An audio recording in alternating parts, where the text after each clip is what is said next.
জাতীয় নাগরিক পার্টি মানে আমাদের সবচেয়ে কনিষ্ঠ যে রাজনৈতিক দলটা, যার বয়স এখনো 1 মাসও হয়নি, সেই পার্টির ভবিষ্যৎ নিয়ে মানুষের মধ্যে এখন নানা ধরনের কথাবার্তা চলছে। মানে এই পার্টির আর অন্তিম গন্তব্য আসলে কী হবে, কোথায় যাবে এই পার্টিটা, কি করতে পারবে এই পার্টিটা। অথচ এই পার্টি নিয়ে কিন্তু অনেকের মধ্যেই নানা ধরনের আশাবাদ ছিল। তারা হয়তো ভেবেছিলেন এই পার্টি হয়তো আমাদের নতুন একটা দিক নির্দেশনা দিতে পারবে। যখন আমরা আওয়ামী লীগ বিএনপির বাইরে তৃতীয় কোনো রাজনৈতিক পছন্দ পাচ্ছিলাম না, তৃতীয় কোনো রাজনৈতিক দলকে চিন্তা করতে পারছিলাম না, তখন এই পার্টির উদ্ভব, এই পার্টির যাত্রা আমাদেরকে আশান্বিত করবে, এটাই স্বাভাবিক ছিল। কিন্তু সেটা কিন্তু হোঁচট খাচ্ছে। শুরুতে যখন তারা যাত্রা শুরু করেছিল, আমরা কিন্তু ভেবেছিলাম এই পার্টি হবে একটা নতুন চিন্তার দল, এই পার্টি হবে মেধাবী ছাত্র তরুণদের দল, এই পার্টি হবে একটা সৎ মানুষের দল, এই পার্টি হবে একটা ট্রান্সপারেন্ট দল। কিন্তু আমাদের সেই প্রত্যাশা কিন্তু একেবারে শুরুতে তারা যে জনসভাটা করেছিল সংসদ ভবনের সামনে, সেখানে কিন্তু প্রথম হোঁচটটা খাওয়া শুরু করেছে। তারপর বিভিন্ন ঘটনা এই 1 মাসের মধ্যে তারা যত কিছু ঘটনা ঘটিয়েছে, আমার বিবেচনায় তার কোনো একটা ঘটনাকে নিয়ে আমি আশাবাদী হতে পারিনি, আমি ভাবতে পারিনি এই তো চাই। বরঞ্চ একাধিক ঘটনা ঘটেছে যা নাকি আমাদের আশাহত করেছে, আহত করেছে। সর্বশেষ যে ঘটনাটা নিয়ে আজকে আলোচনা করব সেটা হলো 2 দিন আগে, গত শুক্রবার, ওনাদের একজন নেতা হাসনাত আবদুল্লাহ যে স্ট্যাটাসটা দিয়েছিলেন সেনাবাহিনীকে নিয়ে, মানে ক্যান্টনমেন্ট নিয়ে, সেটাকে কেন্দ্র করে যা যা ঘটনা ঘটেছে সেটার দিকে আপনারা যদি একবার তাকান। আমি আজকে সোশ্যাল মিডিয়ায় একটা ফটো কার্ড পেলাম। সে ফটো কার্ডের উপরে লেখা দৈনিক ইত্তেফাক, নিচে লেখা ইত্তেফাক.com.bd। আমি জানি না এটা ইত্তেফাকের কিনা, কারণ আমি আসলে অতটা খোঁজ দেওয়ার সময় পাইনি। আমি দেখেছি এবং আমি ইত্তেফাকের নাম নিয়ে বলছি না। যে ফটো কার্ডটা আছে, আমি তাহলে ফটো কার্ডে কী লেখা আছে সেটা আপনাদের দেখাচ্ছি। কী লেখা আছে? 4 জন নেতার ছবি দেওয়া হয়েছে। এই 4 জনই হলো এই জাতীয় নাগরিক পার্টির। সবচেয়ে উপরে হাসনাত আবদুল্লাহ একটা বক্তব্য, ক্যান্টনমেন্টে আওয়ামী লীগকে পুনর্বাসনের পরিকল্পনা চলছে। তার নিচে সার্জিস আলমের একটা বক্তব্য, হাসনাত যেভাবে সেনাপ্রধানের বক্তব্যকে রিসিভ করেছে আমার কিছুটা দ্বিমত আছে। তার নিচে আব্দুল হান্নান মাসউদের একটা মন্তব্য, হাসনাত বা সার্জিস 2 জনের একজন মিথ্যা বলছেন। তার নিচে আরেকজনের বক্তব্য, নাসিরুদ্দিন পাটোয়ারির একটা বক্তব্য, হাসনাতের বক্তব্য সোশ্যাল মিডিয়ায় আসা উচিত হয়নি। আমি এই 4টা বক্তব্য বলি, এখানে এরা 4 জনই একটা পার্টির লোক, সেটা কি জাতীয় নাগরিক পার্টি, এবং 4 জনই এই পার্টির কিন্তু শীর্ষস্থানীয়, মানে শীর্ষ 2টি পদে না, এরা আহ্বায়ক না অথবা সদস্য সচিবও না, তার নিচের পদগুলোতে এরা আছেন এবং মোটামুটি এরাই কেন্দ্রীয় নেতা, এরাই পোস্টার বয় এই পার্টি। এদের সবাইকে আমরা চিনি, বিভিন্ন টকশোতে এদেরকে আমরা দেখি, এদের কথা শুনি। এই 4 জনের বক্তব্য যদি আপনারা বিশ্লেষণ করেন তাহলে বুঝতে পারবেন এই পার্টির মধ্যে চলছেটা কি। এই 4 জনের বক্তব্য কিন্তু প্রত্যেকে আক্রমণ করেছেন বক্তব্যটা। কেন? শুরুটা করেছিলেন কিন্তু হাসনাত আবদুল্লাহ।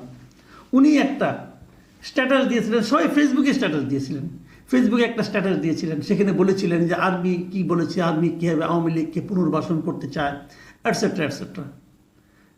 তিনি সেখানে বলেছিলেন 11 তারিখে তিনি আর্মিতে সেনানিবাসে গিয়েছিলেন, যে কার সঙ্গে দেখা করেছেন, কি বলেছেন না বলেছে, এগুলো বলেছেন।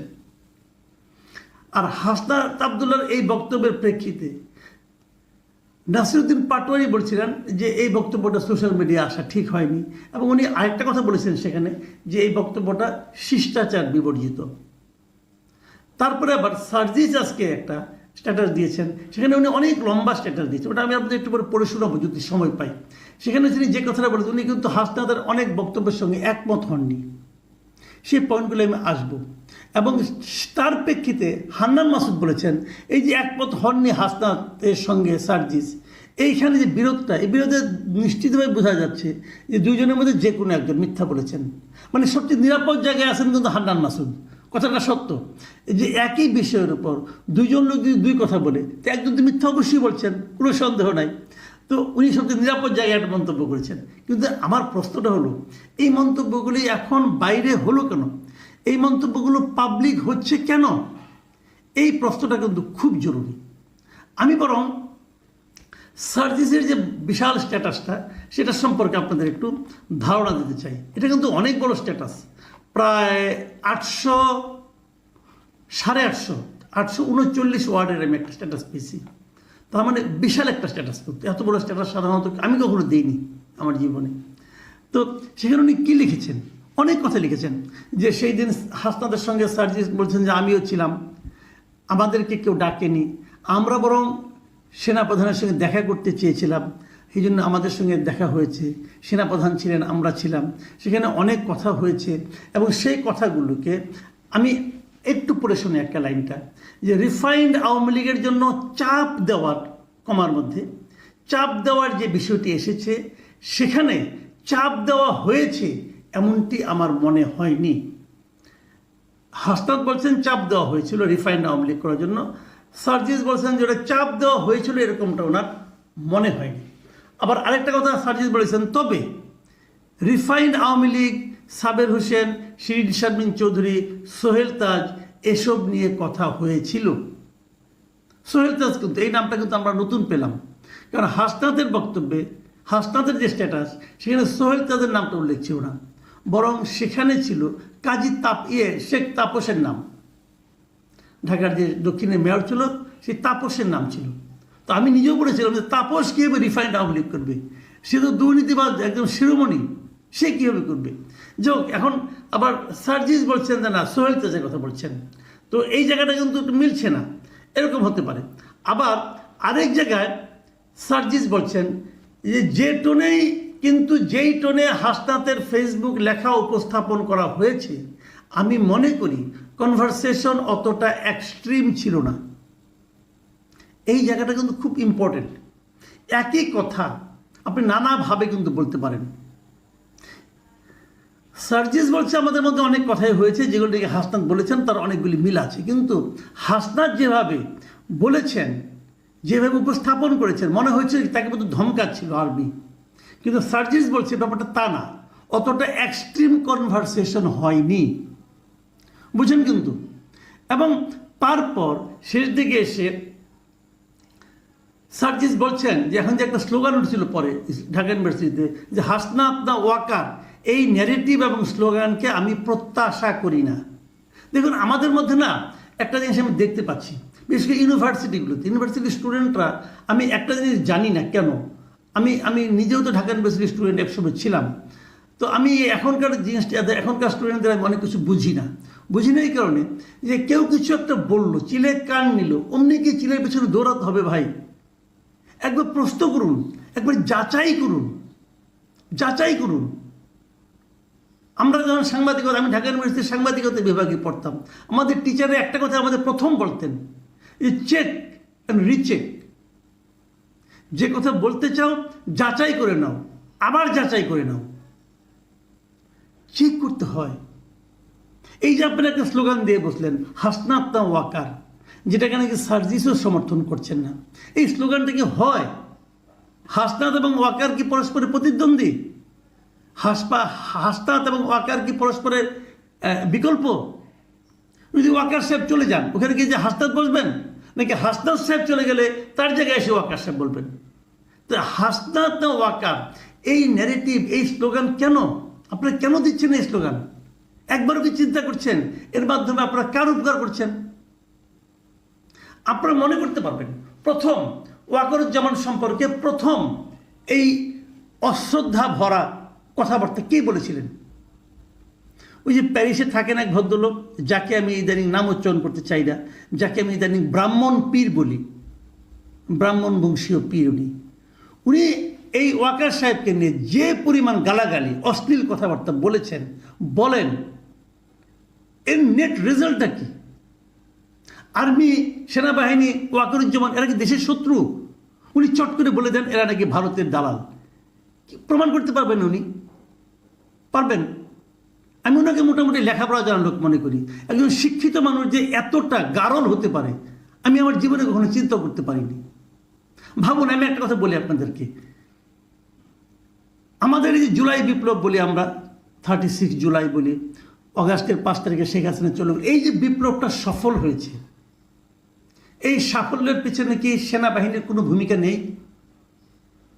আমি তো মনে করি সেনাবাহিনী যদি এই বিপ্লবে জনগণের পাশে না দাঁড়াতো, এই বিপ্লব কবে সফল হতো বলা বড় কঠিন। আরো কত হাজার মানুষের লাশ পড়তো বলা বড় কঠিন, চিন্তা করতে পারবেন না আপনারা। আমি একটা কথা বলি, জনগণের এই ভূখণ্ডে জনগণের কোনো বিপ্লব একা একা সফল হয়নি। মানেটা কি আমি বলছি, রাষ্ট্রের কয়েকটা স্তম্ভ থাকে, প্রশাসন থাকে, আইন বিভাগ থাকে, পুলিশ থাকে, আর্মি থাকে। এই যে 4টা বিভাগ বললাম, এই 4 বিভাগের কোনো একটা বিভাগ যদি জনগণের সেই আন্দোলনের সঙ্গে যুক্ত না হয়, তাহলে সেই আন্দোলন সফল হয় না। আপনি একটা একটা করে এক্সাম্পল দিয়ে আপনাকে বলি জিনিসটা। মনে করে দেখুন, 71 সালে সেই জনগণের আন্দোলনের সঙ্গে এই 4টা বিভাগের একমাত্র প্রশাসন ছাড়া সবাই ছিল, আন্দোলন সফল হয়েছিল। তারপরে যদি আমি ধরি এরশাদ বিরোধী যে গণ অভ্যুত্থানটা হলো, সে আন্দোলনে দেখেন সেনাবাহিনী কিন্তু এরশাদকে সাপোর্ট দেয়নি, যে কারণেই আমরা এরশাদকে ফেলতে পেরেছিলাম। জনগণ আন্দোলন করেছে, কিন্তু ওই 4টা বিভাগের যে কোনো একটা যদি সরকারের সঙ্গে দ্বিমত না করে, জনগণের কাতারে এসে না দাঁড়ায় শাসকের পরিবর্তে, তাহলে আন্দোলন সফল হয় না। আমরা যদি 96-এর কথা ধরি, 96 কিন্তু প্রশাসন সাপোর্ট করেছিল জনগণের আন্দোলনকে, যে কারণে আমরা তত্ত্বাবধায়ক সরকার পেয়েছিলাম। আবার যদি 2007-এর কথা ধরি, তাহলে কিন্তু ইয়াজউদ্দিন সরকার কিন্তু 2007 জানুয়ারিতে ইলেকশন প্রায় করেই ফেলেছিল। জানুয়ারির 11 তারিখে যদি সেনাবাহিনীর সাপোর্ট না দিত, তাহলে কিন্তু ওই ইলেকশনটা হয়ে যেত। কাজেই কোনো না কোনো একটা পার্টকে সাপোর্ট দিতে হয়, হয় 96-এর প্রশাসনকে সাপোর্ট দিতে হয়, না হলে 91-এর আর্মিকে সাপোর্ট দিতে হয়, না হলে 2007-এর আর্মিকে সাপোর্ট দিতে হয়, না হলে 71-এর প্রশাসন ছাড়া সবাইকে সাপোর্ট দিতে হয়। এবং এবারও তাই হয়েছে। এবারও আর্মি জনগণের আন্দোলনের সঙ্গে ছিল। ভাবুন তো একবার, যদি ওয়াকারুজ্জামান না থেকে এখানে যদি শফিউদ্দিন সাহেব আগের যিনি ছিলেন, তিনি যদি থাকতেন আর্মি চিফ, হতো আন্দোলনটা এইভাবে? আর্মি ভূমিকা পালন করতো? আর্মি কিন্তু একই থাকতো। কাজে আর্মিতে কে আছে? অথবা যদি এর আগে আজিজ সাহেবের কথা বলি, উনি থাকলে কি এভাবে সাপোর্টটা পেতাম আমরা? আর্মি কিন্তু এক আছে। নাইটাকে চেঞ্জটা কোথায়? কমান্ডে, কমান্ডের চেঞ্জ। সেক্ষেত্রে আমি তো বলবো, আর্মি যে জনগণের সঙ্গে ছিল, এর জন্য তো all credit goes to Wakeruzzaman. তার বিরুদ্ধে এখন আপনার অভিযোগ তুলছেন সে শেখ হাসিনার আত্মীয়। তো শেখ হাসিনার আত্মীয় হয়েও তো উনি শেখ হাসিনাকে সাপোর্ট দেননি, জনগণের পক্ষে দাঁড়িয়েছেন। তাকে প্রতিপক্ষ বানায়েন না। ওই পীর সাহেব কি বললো সেটা শুনে নাইচেন না প্লিজ। দেশটাকে অস্থিতিশীল বানায়েন না। আমি বুঝি এগুলি কেন হচ্ছে। এগুলি হচ্ছে একটা মাত্র কারণে, যে একটা আওলা ঝাওলা বাধাইয়া নির্বাচনটাকে পিছিয়ে দেওয়ার জন্য। আমি আর কোনো কারণ দেখি না।